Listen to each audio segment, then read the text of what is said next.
Halatang pamumulitika lang, yan ang reaksyon ni Senator Bongo sa akusasyong plunder ni dating Senator Antonio Trillanes laban sa kanya at kay dating Pangulong Rodrigo Duterte. Sinabi rin ni Go na handa siyang harapin si Trillanes sa korte.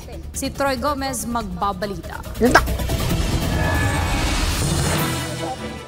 Hayaan na taong bayan ang humusga kung sino nagtatrabaho para sa bayan at nagmamalasakit para sa kapwa Pilipino. Ito ang naging pahayag ni Senador Bongo sa panayam sa kanya tungkol sa mga akusasyon laban sa kanya at kay dating Pangulong Rodrigo Duterte. Nanindigan si Go na kapakanan ng mga Pilipino ang inuuna nila ni dating Pangulong Duterte at kailanman ay walang lugar para sa kanilang korupsyon. Linis konsensya namin ni dating Pangulong Duterte, hayaan na po natin ang korteng humusga, hayaan na po natin ang taong bayan ang humusga pagdating. Yan, tama yan. Git pa ni Go, kailanman ay hindi siya nakialam o nag-impluensya sa anumang transaksyon ng gobyerno. Sinabi ni Go na politically motivated ang mga maling akusasyon ni dating Senador Antonio Trillanes. Ipinunto niya na ngayong nalalapit na ang eleksyon ay nagiging tradisyon na pipinturahan siya at si Duterte ng itim para silang pumuti. Git ni Go na taong 2018 pa ang akusasyon at ni-recycle pa noong 2021. At ngayon napapasok na naman ang campaign period para sa 2025 na halalan ay nag-iingay na naman si Trillanes para mapag-usapan na naman ng publiko gamit ang rehash issue na walang basihan kundi haka-haka lang. Alam mo, hindi naman po ako makapili kung sino yung kamag-anak ko. May mga negosyo mga yan. And I'm sure, siya rin, si Senator Trillanes noon. So, Nako, malaman yun. Malaman yung sinabi ni Senator Bongo. O, di ba? Malamang siya. Actually, sa totoo lang, ito, makinig kayo mabuti. Yun yung akusasyon sa kanya, di ba, ni Pangulong Duterte. Inakusahan siya na, at saka yung mismong instructor niya, dati, sa Navy, inakusahan siya na tila yung kanyang ama at ina, merong hanky-panky dyan sa Navy, di ba? May mga proyekto. Bakit hindi niya sinasagot yun? Kasi nagmamalinis pero kitang-kita naman natin yung mga na yun, di ba? At saka una, si Senator Bongo ba nag-impluwensya ba siya sa mga proyekto? Di ba? Yung nanay nga niya mismo ang nagdi-dealer sa Navy, which is sabi mas malapit yun. Tandaan ninyo, ano ba ang akusasyon? Ito. Unang akusasyon niya, plunder daw. Ang plunder, ito kasi hindi alam nung iba Madaling magsabi, plunder yan, plunder, ganyan-ganyan, plunder.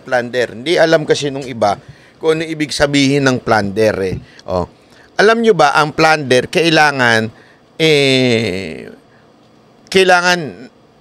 kumita ka ng mahigit 50 million. Para i-consider yan na plunder. Okay? Ang tanong dito, dapat illegal yung pagkuha. Kailangan mong mapatunayan na meron transaction na kumuha si Bongo ng 50 million. Para sabihin mong plunder yun. Wala naman siyang, wala siyang bank deposit. Kasi kailangan yan yung mga yung may deposit sa'yo, na dineposit sa yung 50 million, o di kaya mga witness, di ba? Wala siya mga ipinapakitang mga dokumento para masabi mong si Senator Bongo ay may plunder. Wala So, dapat yung mga proyekto na yon may link kay Senator Bongo. At ito pa, sabi nga porket nanalo ba sa mga bidding yung half-brother ni SBG, ibig bang sabihin nun may impluwensya na kaagad? Kasi tulad nga ng sinabi ko, di ba? Kung gagawin natin na lahat ng kamag-anak ng mga politiko ay bawal ng magnegosyo, unahin natin ang mga bilyar. Di ba? Sila bilyar. Bakit sila may negosyo? Hindi ganun yun. Di ba? Sigurado ko one way or another, meron niyang negosyo na pasok sa gobyerno. mga local government. Pero, hindi mo naman pwede kaagad sabihin yun, corrupt na si Villar. Walang ganun. Kailangan patunayan mo na meron talagang koneksyon. Merong pakinabang. Merong kinita. Anong ebidensya ni, Kaya nga sinasabi ni Senator Bongo dito, wag nang pansinin. Magdemanda siya. Sa husgado siya pumunta. Para mapatunayan na siya ay isang marites. Di ba? Kaya nga, paulit-ulit natin sinasabi. Tingnan natin to si Senator, yan, Trillanes. Hoy, psst, psst. Antonio pangalan mo, hindi marites. Ha? Antonio pangalan mo. Diba? Sabi nga nito, ni Lance A. Sir, unahin din po natin yung mga congressman na may mga kamag-anak na may kontraktor kuno na nananalo sa mga project. Alam mo, sino ang pinakamatinding may mga kontraktor? Diba? Napabalita yan. Sino? Diba yung yung chairman ng appropriation? Tama, mali. Diba? Siya may pinakamadaming construction. Diba? Bakit di nang unahin mo? Kasi hindi ka sisikat. Kasi hindi ka sisikat kung hindi si Duterte unahin mo. Tama, mali. Hindi naman talaga totoo doon, Trillanes. Kaya mo tinitira si Pangulong Duterte at saka si Senator Bongo kasi pag nandyan, na binabalita ka, alam mo naman. Anything that is against Senator Bongo and PRRD, pipick upin ng media yan. Dahil ang media, ito ang dynamics dyan . Ang media, ayaw talaga kay PRRD. Ayaw sa mga Duterte ng media. Kasi talagang nasaktan sila nung panahon ni Pangulong Duterte. At yung mga amo ng media, oligarke, ayaw na ayaw ni Pangulong Duterte. Tandaan ninyo, ang nagpapatakbo ng bayan natin ay ang mga oligark. Ngayon, kitang-kita natin yan. Mga oligarkiya ang nagpapatakbo sa bayan natin. And because of that, ayaw nilang maibalik ang mga Duterte na against sa mga oligark. Kaya nga po, anything na marinig nilang ikasisira ng mga Duterte, pipick upin na media yan. Because of that, etong si Trillanes, bira ng bira kay Pangulong Duterte at kay Senator Bongo. Di ba? Yan ang katotohanan dyan. Kaya niya binibira yun para siya sumikat. Ang anong pangalang dyan mali-mali nga sa computation Kasi sinasabi niya yung kumpanya na CLTG, between year 2007 hanggang 2018, inad-ad ni Trillanes, sabi ni Trillanes, 6.6 billion daw ang kinita nung CLTG o naisara na proyekto. 2007, hindi pa naman presidente si Pangulong Duterte. Si Senator Bongo, assistant lang ng isang mayor. Anong kinalaman nila sa national bidding? Wala naman silang kapangyarihan noong 2007. Kung sinabi niya kasi 2007 to 2018, out of 6.6 billion, 1.1 billion lang yung sa 2016 to 18. Ibig sabihin, before maging presidente si Pangulong Duterte, yung kanyilang pamilya na may pagmamay-ari ng kumpanya ay pumapasok na sa bidding sa gobyerno ng nasyonal. Again, hindi pa ho presidente si Duterte noon. Pumapasok na yung kamag-anak ni Senator Bongo sa negosyo sa national level. So doon pa lang makikita mo na hindi nagbago yun. Tuloy-tuloy yun. Sana, sana kung ang nangyari nung naging presidente si Pangulong Duterte at naging SAP si Senator Bongo, doon lang pumasok yung kanyang pamilya sa negosyo. Doon lang nag-create ng negosyo. Hindi ho eh. Since 2007, nanggaling na nga sa bibig mismo ni Trillanes. Kaya sunog na naman siya dito. Di ba?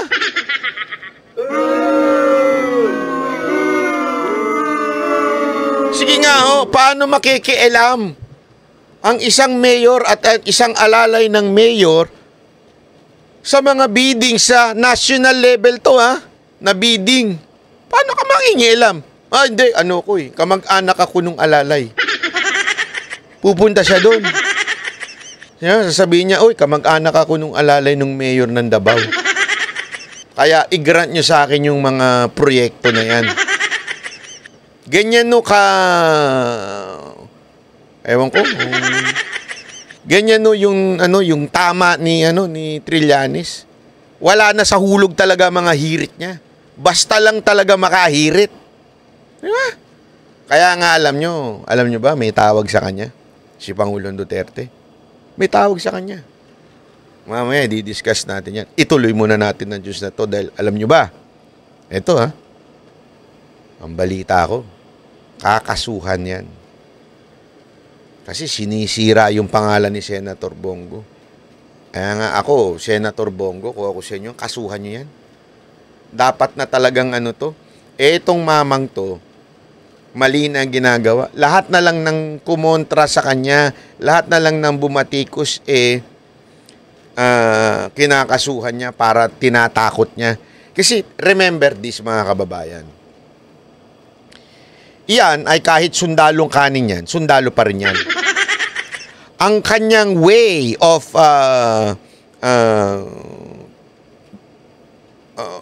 paglalaban o panlaban sa kalaban ay through intimidation, to threaten. Kaya nga ang ginagawa niya, now, hindi siya nagtitreten physically Ang ginagawa niyang pagtitreten ay pagdedemanda. Yan ang paulit-ulit niyang ginagawa. Pag ikaw kumontra ka, didemanda kita. Pag ikaw may sinabi ka sa akin, didemanda kita. Ganyan ho siya. Yan ang tinatawag na alam mong takot. Bakit? Takot sa batikos. Ini-intimidate niya yung mga bumabati ko sa kanya. Akala naman niya, ma-intimidate. Hoy, Trillanes. Ako pa ay intimidate mo? Pero ako, nagpapasalamat ako sa'yo. Dahil sa pagdemanda mo, inangat mo yung level ko. Mantangin mo, ang dinimanda mo, si Rocky, tsaka ako. Di ka nag-iisip, di ba? Akala mo, babaloktot ako. Akala mo, tatahimik ako sa'yo. Lalo pa kitang pagtitripan ngayon. Hindi, totoo. Lalo pa kitang babanatan. Alam mo, kung hindi mo ako dinimanda siguro, baka hindi na kita pinapansin. Kasi alam ko, nagpapasikat ka lang. Since gusto mo sumikat, ibibigay ko sa'yo. Itong kasikatan na gusto mo. Aaraw-arawin kita. Lahat ng kapalpakan mo sa buhay, aaraw-arawin ko. Tandaan mo yan. Itaga mo yan sa bato. Sisiguraduhin ko hindi ka mananalo sa Caloocan. Dahil unang-una, ako nagre-research na ako dyan sa Caloocan. Wala ka nang ginawa dyan. Isinusuka ka ng tao dyan. Hindi, yun ang totoo. Isinusuka ka ng tao dyan kasi nagtataka yung mga tao dyan na taga-Caloocan pala si Trillanes. Pag tinanong yung mga tao dyan, kilala nyo ba si Trillanes na taga-Caloocan? Nalaman na lang nila ngayong nag-iingay ka. Alam mo kung paano nila nalaman? Ito, gusto nyo malaman? Gusto nyo? Hindi, sabihin nyo muna, gusto namin malaman kung bakit paano nalaman ng taong bayan sa Caloocan na taga-Caloocan siya. Itaas nyo yung mga kamay ninyo at pati paan ninyo. Sige na, sabihin nyo, gusto namin malaman, paano ba nalaman ng mga taga-Caloocan na siya ay taga-Caloocan? Gusto nyo malaman? Ito, sasabihin ko sa inyo. Dito lang yan. Exclusive! Ito, dito nila nalaman. Diyan.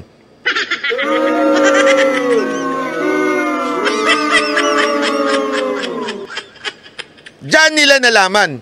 Sa kakapalan ng mukha. Mantakin mo tawagin niya yung sarili niyang mayor. Ang lupit mo, Trillanes. Talagang bigas pa ang pinamahagi mo. Naku po. Eto, tanong lang ha. Hindi mo ba alam na ang tawag sa'yo ni... Sino ba nagtawag nito? I think si Enrile o si Duterte. Tinawag ka na ngang sundalong kanin. Bigas pa talaga ang pinamigay mo.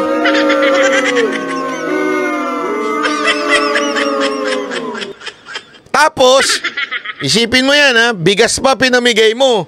Ito pa ang pinakamatindi dyan. Ha? Saan galing yung bigas? Hindi, ako talaga nagtatanong ako sa'yo. Saan galing yung bigas na yan? As far as I know, the same tactic yan na ginagawa ni Romualdez na alam naman natin si Romualdez ay isa sa mga nanguna kuno doon sa pagsamsam ng mga smuggled rice kuno. Di ba? Tandaan ninyo ha, maraming nahuling smuggled rice, di ba? O smuggled na mga bigas. O, nahuli yun. Tapos biglang namimigay na si Romualdez ng bigas. Tapos pati ikaw namimigay ka na rin ng bigas?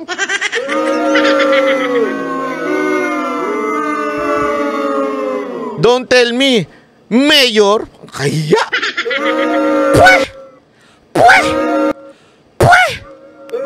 Mayor, kaya ka naman. Barangay captain niya, baka hindi ka pa manalo dyan, ni Mayor pa kaya.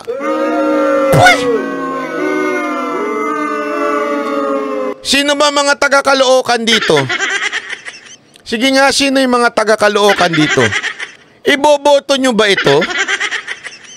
Pwede pa siguro PTA, PTA president, pwede pa siguro. Diba? Kasi since professor ka naman. Ah, di ba? Parents and teacher, na lang, association ka na lang maging presidente. Kaya hiya ka, ginagamit mo pa talaga yung bigas. Alam mo, duda talaga ako sa mga ganyan, yung mga gumagamit ng bigas. Duda ako dyan Saan galing yung mga bigas na yan? Oh, pareho kayo ni Romualdez, bigas din.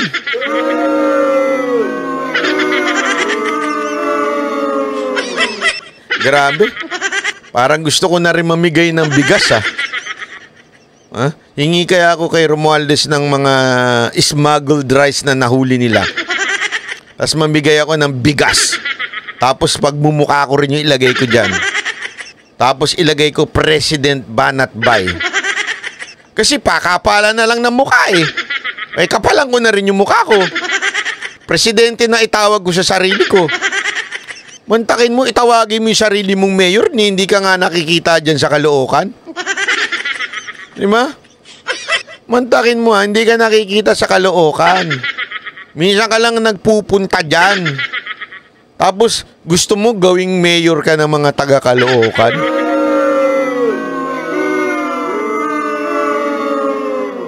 Kaya alam mo, Senator Bongo, maganda siguro, tuluyan yun ng demanda ito si Trillanes.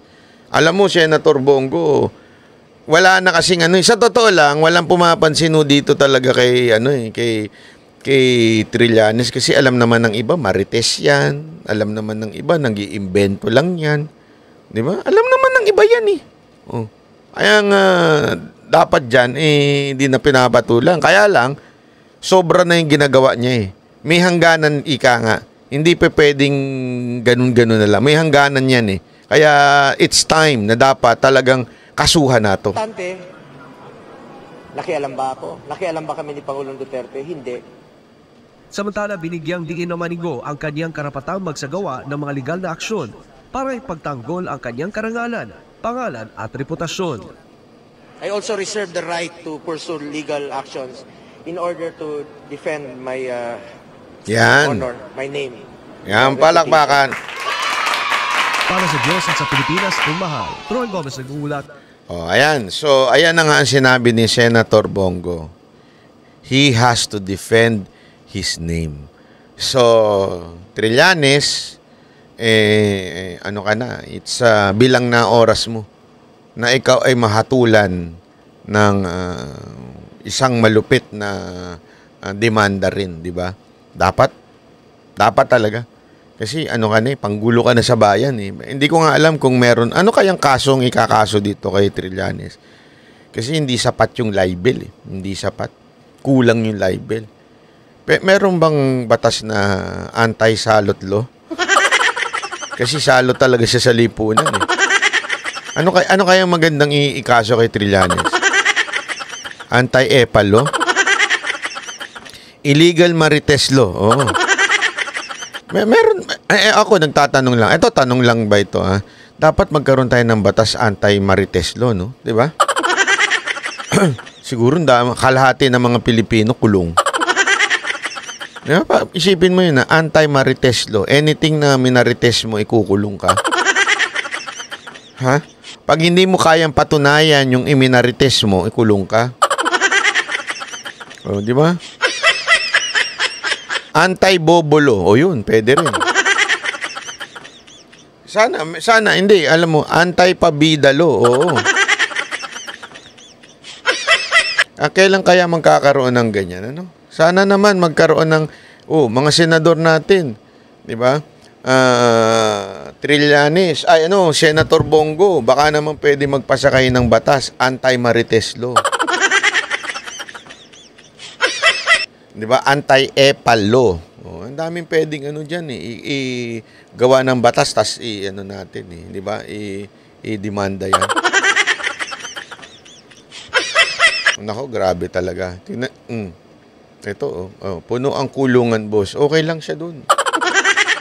Mahilig naman siya sa backdoor negotiation, di ba? Hindi yun naman ang nangyari, di ba? Sinabi ni Enrile. According to Enrile, Senator Enrile, nasa transcript yan. Yung backdoor na negotiation na ginawa niya. Di ba? Hindi nga inalaw Hindi inalaw yan ng Senate. Kasi tandaan nyo, senator siya nun. Di ba? Senator siya nun, dapat kung ikaw man ay aalis, magpapaalam ka sa Senate President, bibigyan ka ng travel authority, ganyan yan matik yan At saka, you represent the Senate. Wala anong ginawa mo? Bakit ka lumabas nang wala man lang kaano-ano sa inyong Senate President? Kaya nga niya tinawag na nag-backdoor negotiation. Tama, mali. Kakampi ni Trillanes ang mga tanso vlogger. Ay, nako. Ay, maniwala kayo sa akin. Yung mga tanso vlogger naman kasi. Hindi, ito yung mga tanso vlogger, lahat sila, mga mukhang pera yan Sa totoo lang, mga wala naman kasing yan Yung mga tanso vlogger na yan, walang saysay yan sa lipunan, walang silbi yan, mga palamunin yan. Hindi, kayo mga tanso na vlogger, mga palamunin kayo sa bayan Palamunin kayo ng mga magulang nyo. Mga wala naman kayo talagang silbi. Tapos, bigla kayo nakahawak ng cellphone. Uy, na-monetize na yung YouTube ko. So, yan, nag-vlogging na kayo. Tapos, nagpapahire na kayo ngayon doon sa mga politiko na kailangan ng promotion. Hindi ko naman pero mamili naman kayo. Diba? Kasi yan yung ito yung i-promote mo si Trillanes, sign of desperation yan, sign of katangahan yan. Hindi, kasi alam mo, ito lagi ko naman sinasabi ito di ba? Naalala ko yung meron kwento na nakalimutan ko na ito. Yung isang vlogger na napanood ko to sa YouTube. Parang inalok siya ng isang, basta may binlog siya, inalok siya ng pera para bayaran siya dahil sa may ginawa siyang hindi maganda. Tapos parang pinadidelete sa kanya yung kanyang video. Tapos sabi niya, hindi niya i-delete. Mas mabuti pang wag na lang siya bayaran. Anyway, ipagpapatuloy na lang niya. Pinagpatuloy lang niya. Yung binabayad sa kanya, nalagpasan niya. Higit pa nalalagpasan niya. Tapos, alam mo, ganyan din ang prinsipyo na paulit-ulit ko rin sinasabi sa mga banateros. Yung prinsipyo, wag nyo yung bibitawan yan. Kasi, kaya nga ako natatawa doon sa 5 million, 10 million. Bakit ko kakanain yun? Kaya kong kitain lang ng ilang taon yun. Nang hindi bumabaluktot sa prinsipyo. Gets nyo? Ayoko na lang magsalita, Pero kayang-kaya kong kitain yung 5 million na sinasabi nila nang hindi bumabaluktot sa prinsipyo. Di ba ho? Bakit mo kakanain yun? Kaya nga katangahan yun Sa bagay, kung katulad ka ng mga tanso, ng mga patay gutom, ng mga palamunin sa lipunan, makakita ka lang ng 100,000, malulula ka na. Di ba? Maano ka na kaagad, maaakit ka na. 5 million pa kaya. Kaya nga sila nambibintang kasi kaya nga hindi sila marunong mag-research Ang tanga-tanga nyo. Gusto nyo malaman? Huwag na, malalaman nyo pa. Mag-download kayo ng ganito.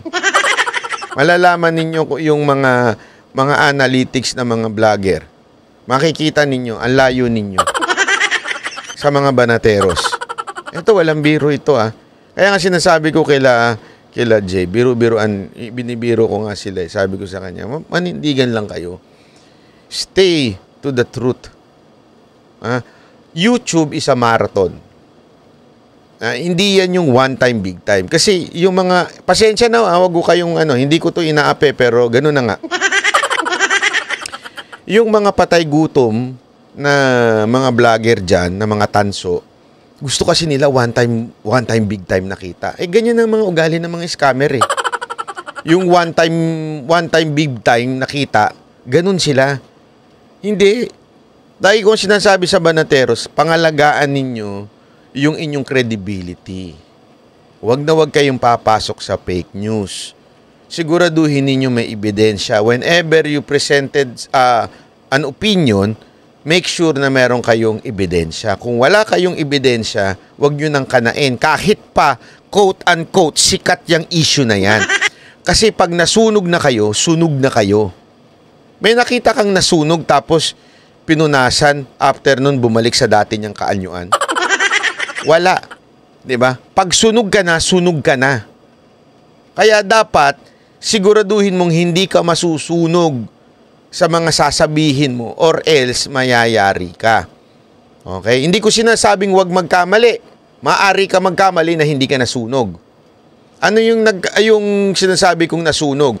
Yung alam mo nang wala kang ipakitang ebidensya. Wala naman sa iyo yun. Push ka pa rin ng push. Yung blue envelope, yung video. I mean, hindi ko sinasabing wala yun, Pero hindi ko naman nakita bakit ko ipipakita sa inyo? Bakit ko ipagpipilitang may video? Tama, mali?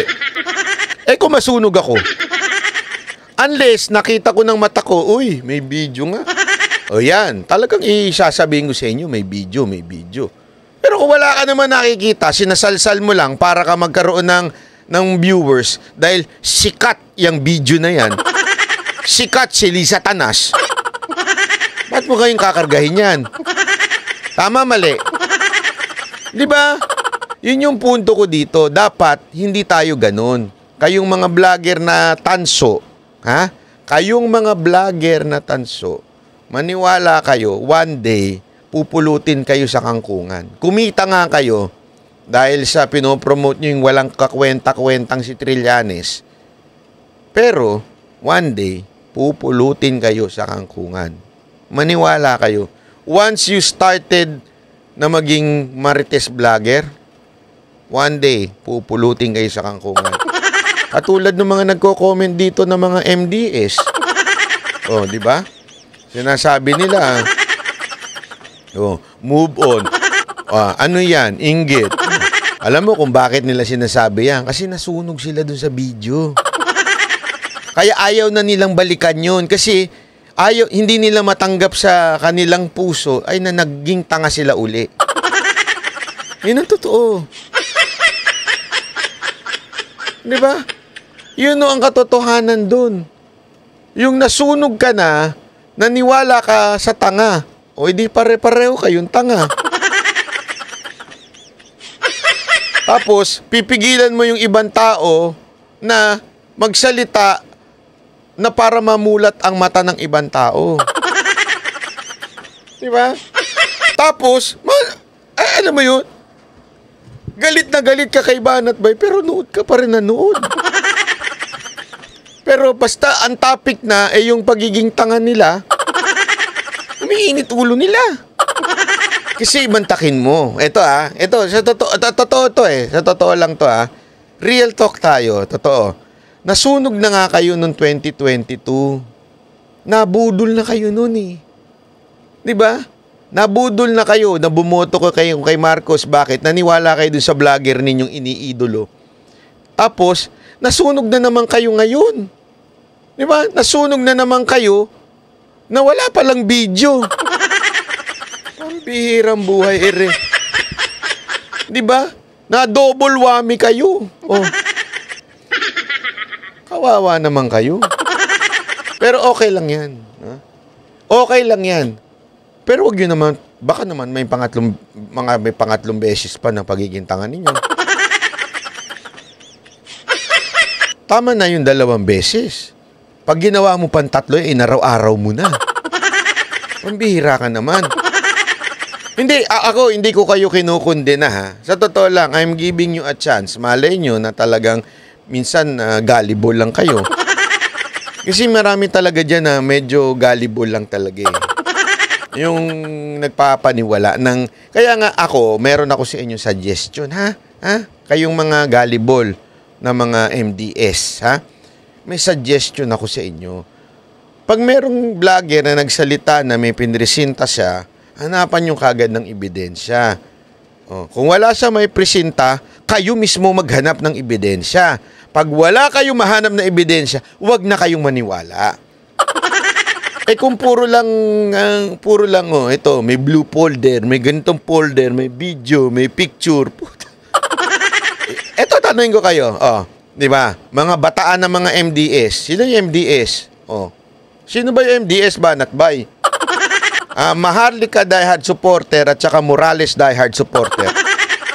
Na pare-parehong gullible. Di ba? Bakit? Asan na yung mga sinasabi nila? Wala. Nga.